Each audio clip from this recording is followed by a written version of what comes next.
O Senhor esteja convosco. Proclamação do Evangelho de Jesus Cristo, segundo Mateus.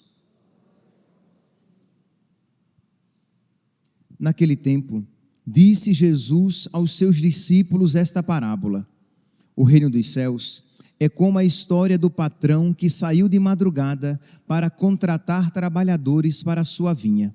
Combinou com os trabalhadores uma moeda de prata por dia e os mandou para a vinha. Às 9 horas da manhã, o patrão saiu de novo, viu outros que estavam na praça, desocupados, e lhes disse: ide também vós para a minha vinha, e eu vos pagarei o que for justo. E eles foram. O patrão saiu de novo ao meio-dia e às 3 horas da tarde e fez a mesma coisa.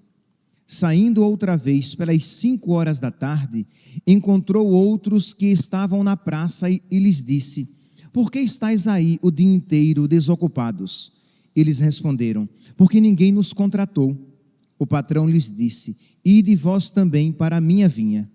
Quando chegou a tarde, o patrão disse ao administrador: chama os trabalhadores e paga-lhes uma diária a todos, começando pelos últimos até os primeiros. Vieram os que tinham sido contratados às 5 da tarde, e cada um recebeu uma moeda de prata. Em seguida, vieram os que foram contratados primeiro, e pensavam que iam receber mais. Porém, cada um deles também recebeu uma moeda de prata. Ao receberem o pagamento, começaram a resmungar contra o patrão.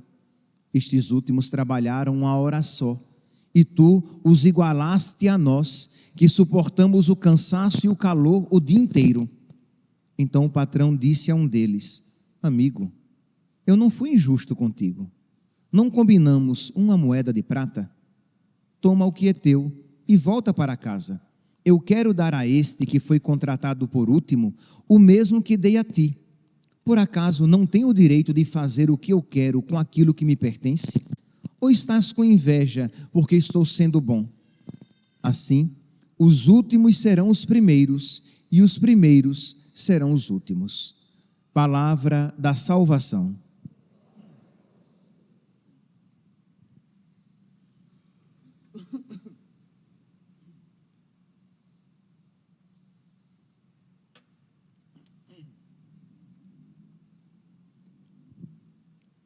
Caríssimos irmãos e irmãs, hoje temos a alegria de celebrar a memória de São Pio X, Papa. São Pio X, um grande defensor da fé. Até na oração coleta da missa de hoje, ele assim é apresentado como um defensor da fé que teve coragem de ensinar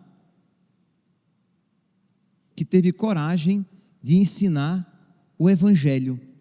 Percebe aqui, meus santos, que é uma característica tão necessária para os tempos atuais, porque hoje em dia as pessoas, querendo sair bonitas na fotografia, estão dispostas a diluir o Evangelho.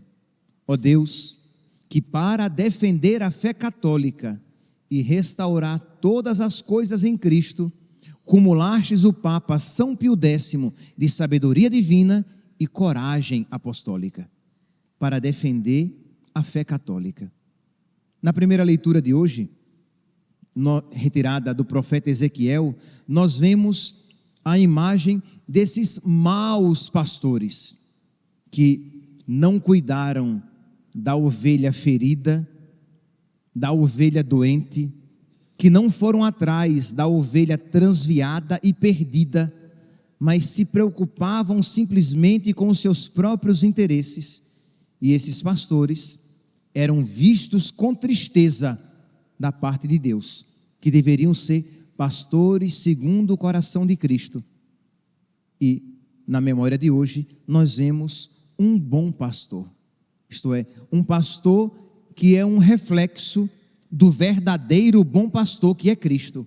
Então hoje, meus irmãos, nós podemos, devemos até rezar pelos pastores da igreja, pelos sacerdotes, pelos bispos, pelo Papa, para que sejamos pastores, cada um no seu estado de vida, na sua situação, mas para que sejamos pastores segundo o coração de Cristo, para que sejamos fiéis ao chamado de Deus, para que nós, como pastores, demos alegria a Deus, para que tenhamos a coragem de defender e ensinar a fé católica.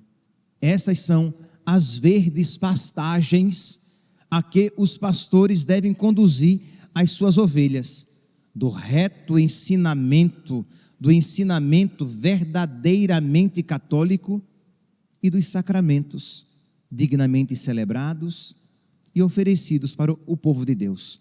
Então rezemos, e rezemos com muita confiança, porque Deus quer se utilizar das nossas preces para acumular de bênção muitos sacerdotes.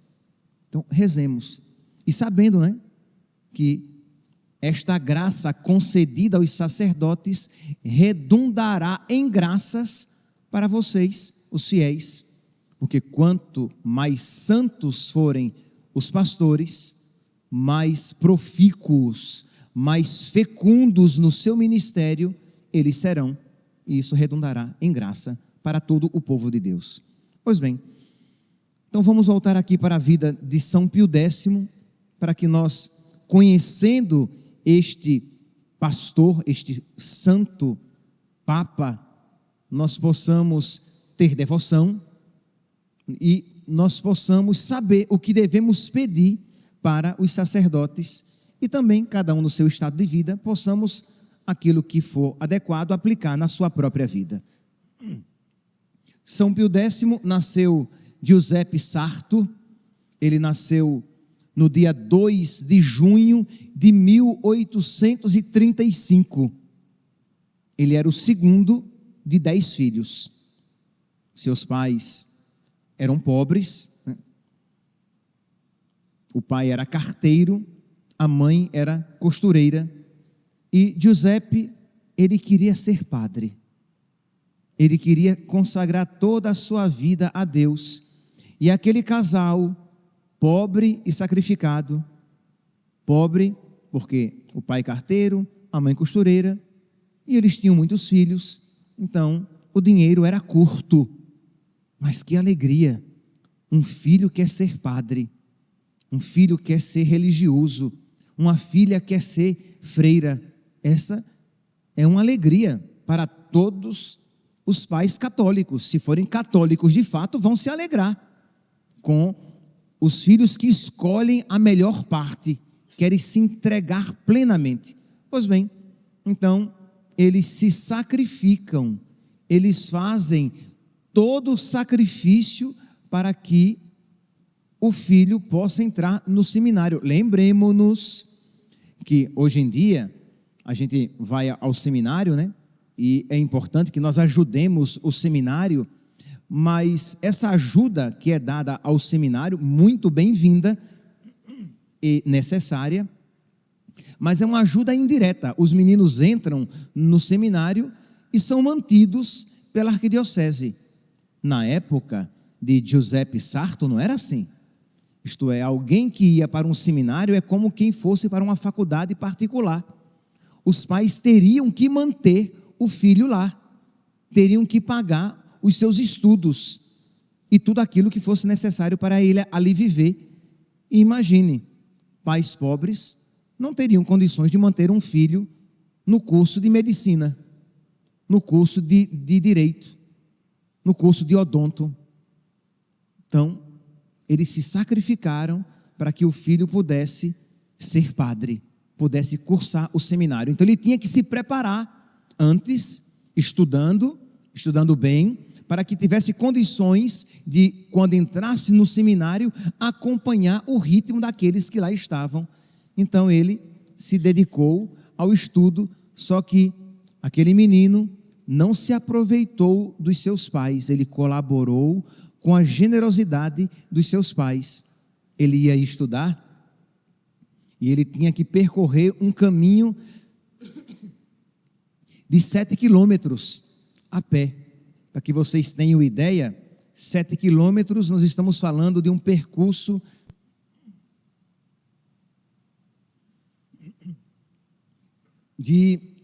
daqui para o Big Lá da Miguel Sutil a pé. Daqui para lá são 6,5 quilômetros. Então ele tinha que ir a pé, fazer esse percurso. Só que ele tirava os seus calçados, ia descalço para preservar aqueles calçados, para render aquele calçado. Chegando lá, lavava os pés, enxugava os pés e calçava os pés, e aí entrava na escola para render, para cuidar. Meus santos, a santidade não se improvisa. Isto é, Santa Teresinha diz que, se Deus quiser, Ele pode me fazer agora uma grande santa, dizia Santa Teresinha. É verdade, mas o caminho normal da santidade é o que? Você vai colaborando com a graça de Deus na sua vida, você vai sendo fiel a Deus nas pequenas coisas, você vai abraçando as pequenas cruzes, sempre sustentado pela graça de Deus. Você vai realizando pequenos atos de amor, e aquele amor vai crescendo, e aquela fé vai se aprofundando, e aquele espírito de penitência vai crescendo, e você vai amadurecendo cada vez mais na santidade.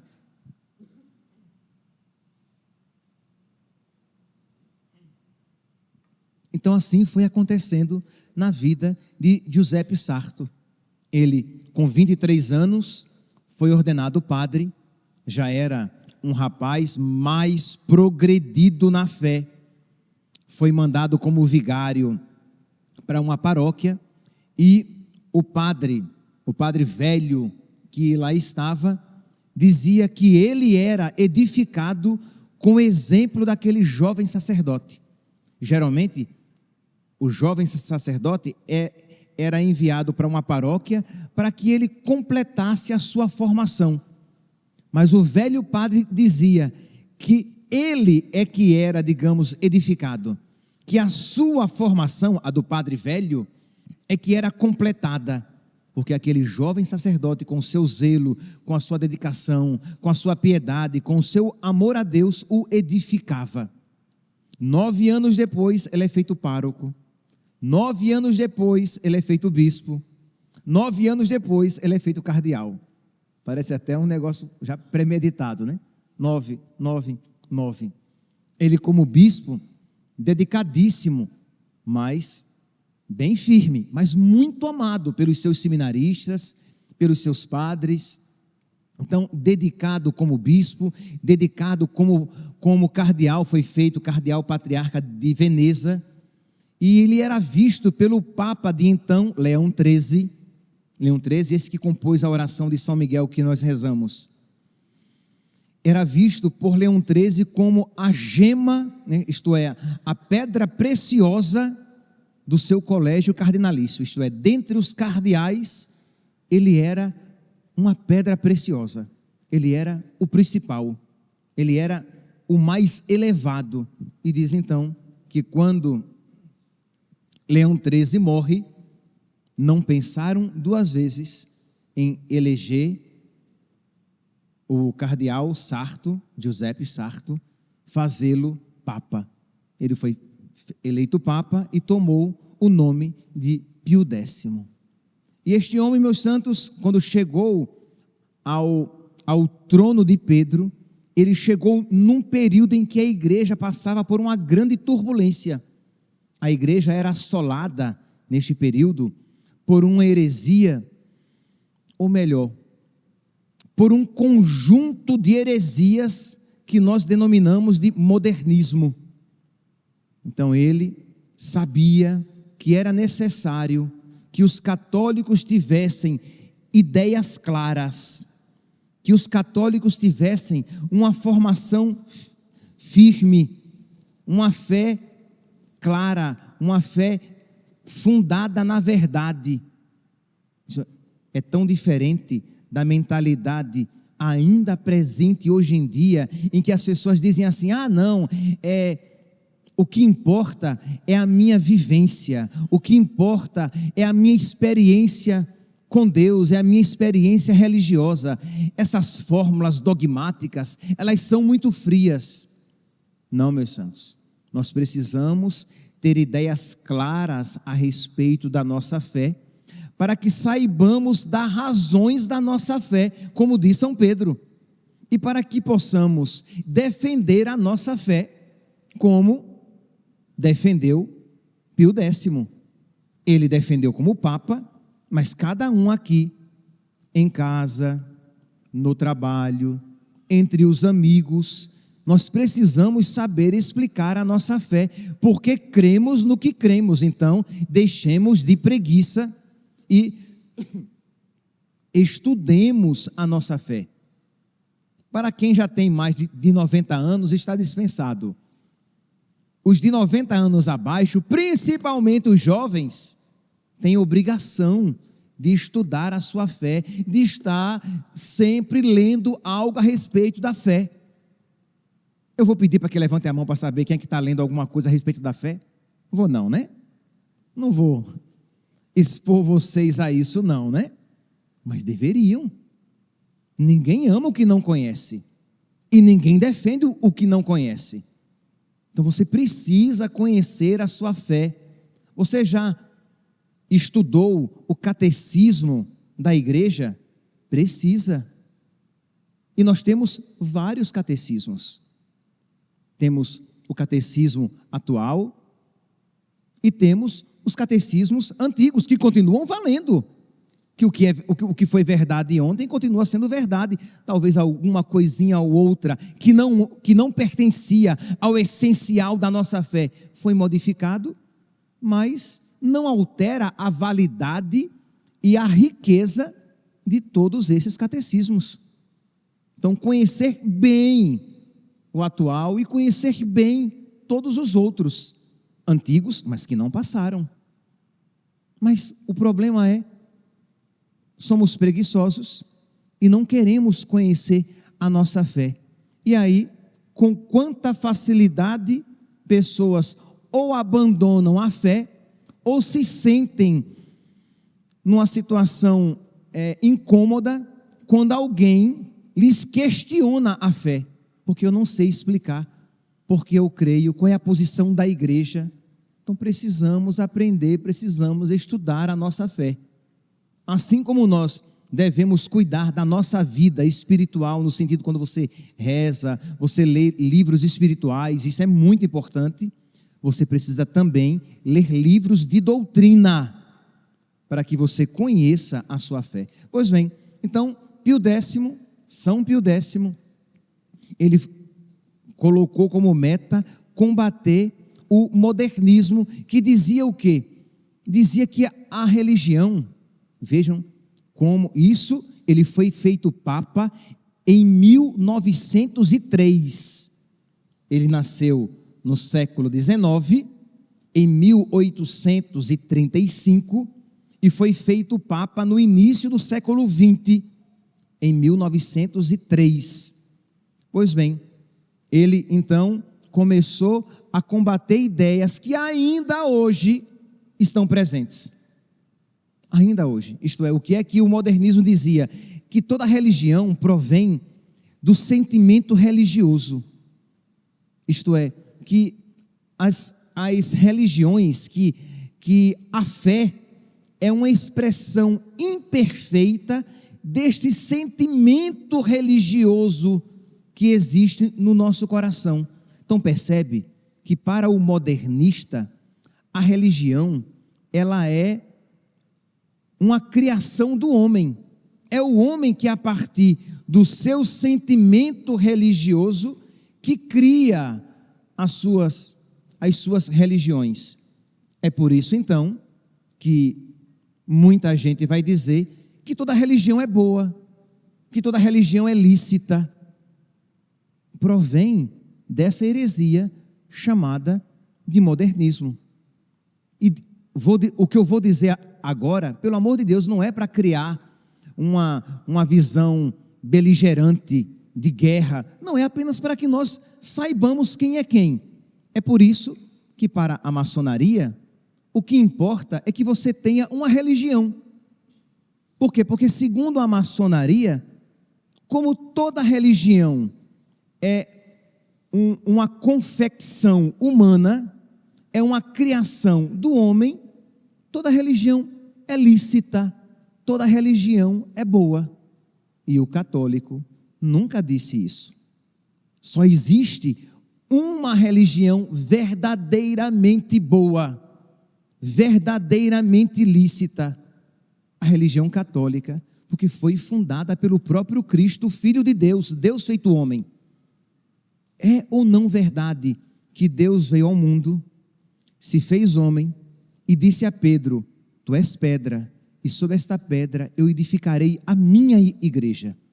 Então percebe, não é prepotência da nossa parte dizer isso, mas é respeito e obediência à verdade, ao próprio Cristo, Ele que isso disse.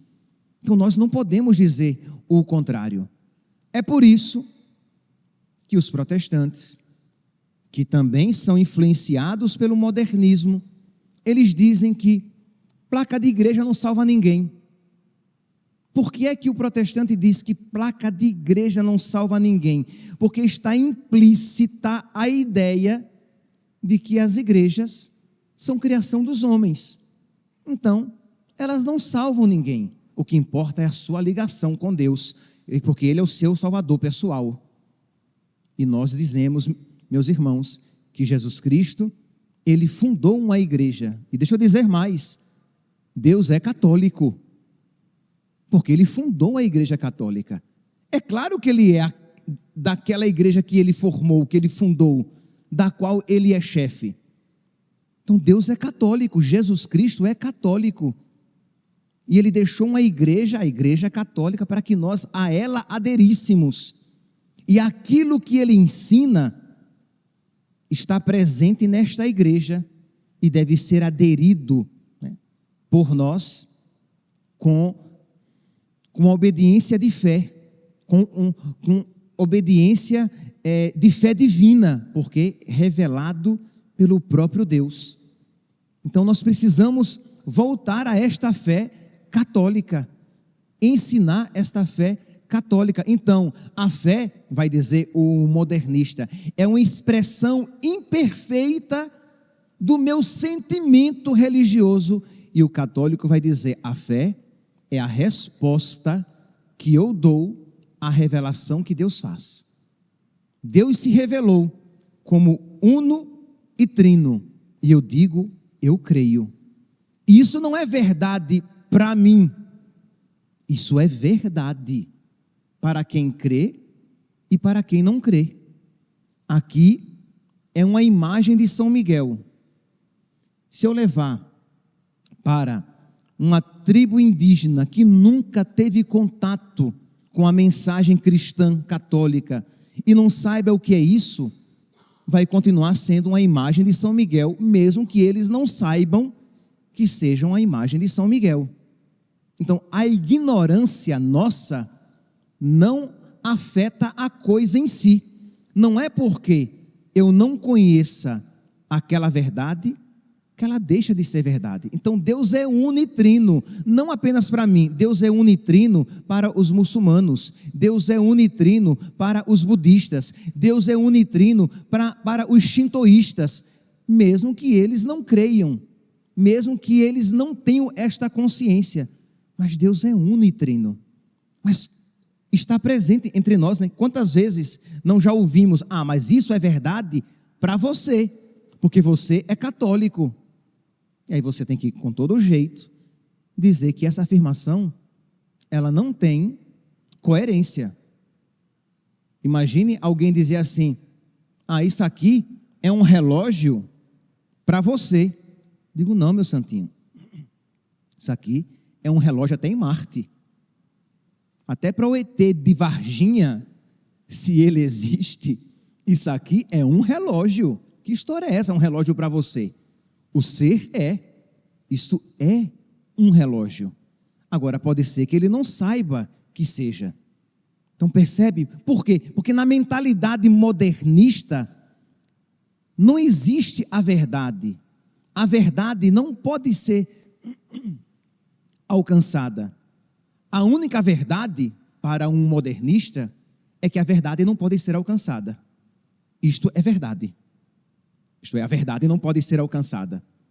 Porque por isso tudo é relativo.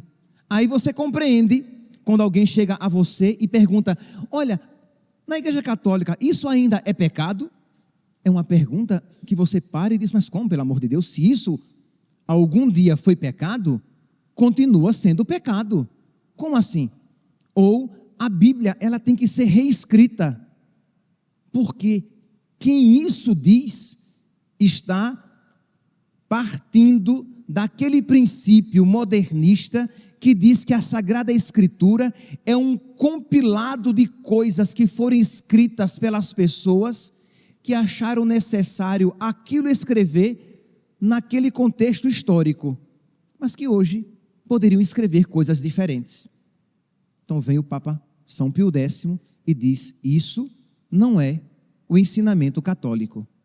E teve a coragem de defender esta fé e teve a sabedoria e a força necessárias para sofrer por causa da defesa desta fé. E nós precisamos, meus santos, hoje pedir a Deus, por intercessão de Nossa Senhora, ela que venceu e pisou todas as heresias, por intercessão de São Pio X, que nós também tenhamos a ciência, porque estudamos a nossa fé, e a coragem para defender a nossa fé, e a coragem para, com toda a sabedoria, transmitir a nossa fé. Imagine, se a igreja, se a religião é fruto apenas do sentimento religioso, o que são os sacramentos? São apenas o fruto do fruto religioso, o fruto do sentimento religioso. Então, é o corpo de Cristo para você. Na confissão você recebe o perdão dos pecados para você, e não é nada disso. A Eucaristia é o corpo de Cristo. Na confissão nós recebemos o perdão dos nossos pecados. O batismo nos faz filhos de Deus, herdeiros do céu, templo do Espírito Santo, membro da igreja, livre do pecado original. O sacramento da ordem, ele modifica ontologicamente aquele rapaz, fazendo uma outra coisa. Ele agora é um outro em Cristo, é um ministro de Cristo, ele age na pessoa de Cristo cabeça. Então é uma outra realidade. Então nós precisamos, meus santos, voltar a ser católicos, e principalmente nós, pastores. Eu disse aqui a vocês que hoje é dia de rezar pelos pastores. A primeira leitura apresenta maus pastores. A memória de hoje apresenta um pastor imitável, um pastor que foi uma imagem muito bela de Cristo bom pastor.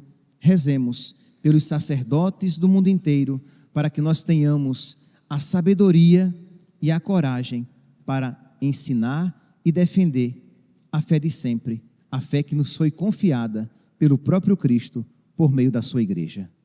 Louvado seja nosso Senhor Jesus Cristo, para sempre seja louvado.